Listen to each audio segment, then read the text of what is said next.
देखेंगे कि किस तरीके से एक द्रपलिक नाम के राक्षस ने इनके साथ में छल कर दिया।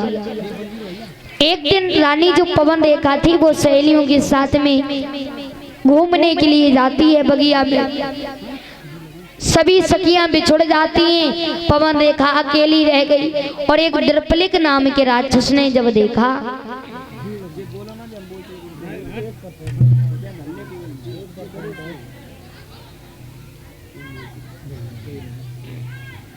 और ध्यान रखना, जब देखा तो आज द्रपलिक नाम का राक्षस मन में सोचने लगा हम इसके साथ में छल करेंगे।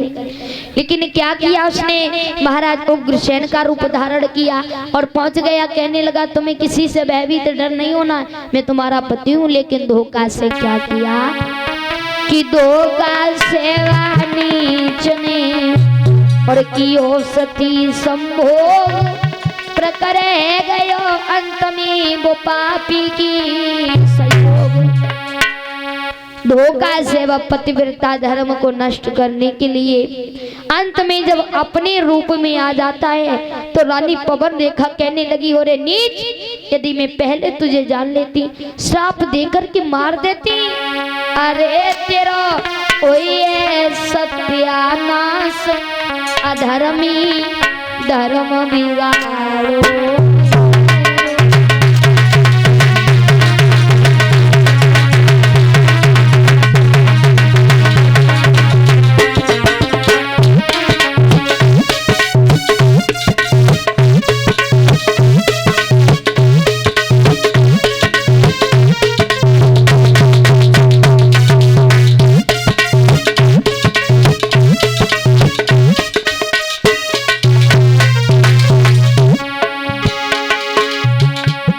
अरे धर्म बिगाड़ो मेरो, धर्म बिगाड़ो मेरो।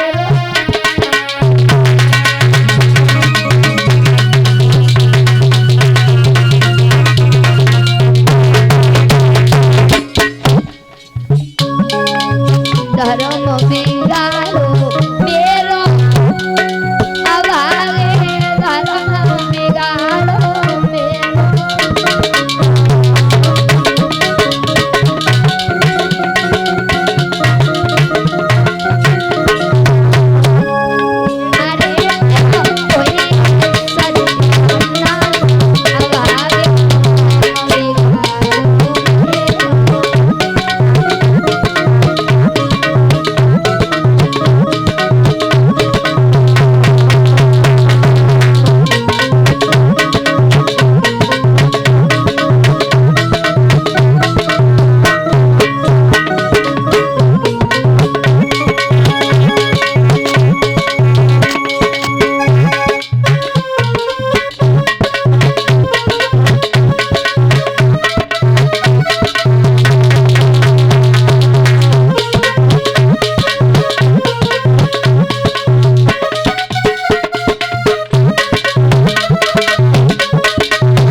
रानी पवन रेखा कहने लगी ओरे नीच, यदि मैं पहले जान लेती तुझे श्राप देकर के मार देती।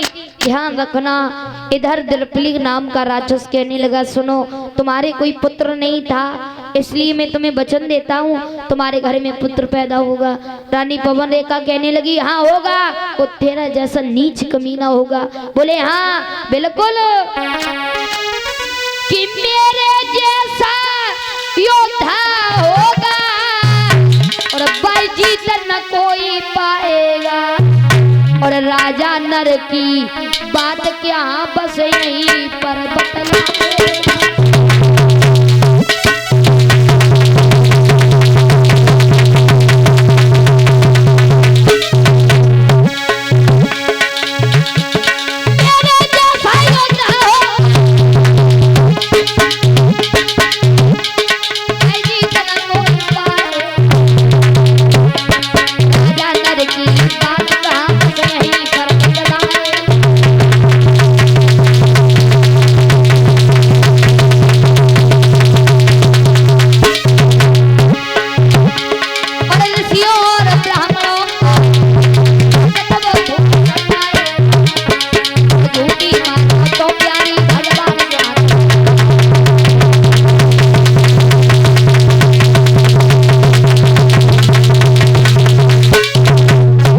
अब ध्यान रखना प्यारे भक्तों, इतने शब्द कहने के बाद में वो वहां से गायब हो जाता है।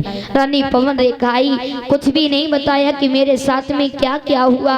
इधर धीरे धीरे समय व्यतीत हुआ, 9 मास व्यतीत होने के बाद में ध्यान रखना, जब बच्चे का प्रसंग का समय आया तो आंधी तूफान आने लगे।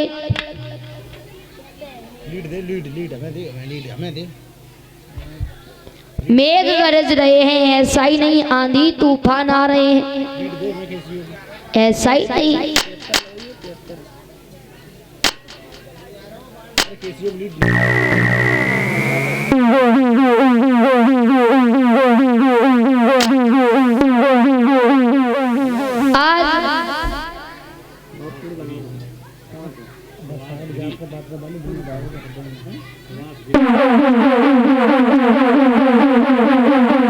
आंधी तूफान आ रहे हैं, मेरे को बस रहे हैं। और ये दान आया है 10 रुपए सुभाष गिरी रेहडनी, 10 रुपए अरुण गिरी सनौ पप्पू गिरी, 10 रुपए गोविंद गिरी सनौ पप्पू गिरी, 10 रुपए आरती पत्नी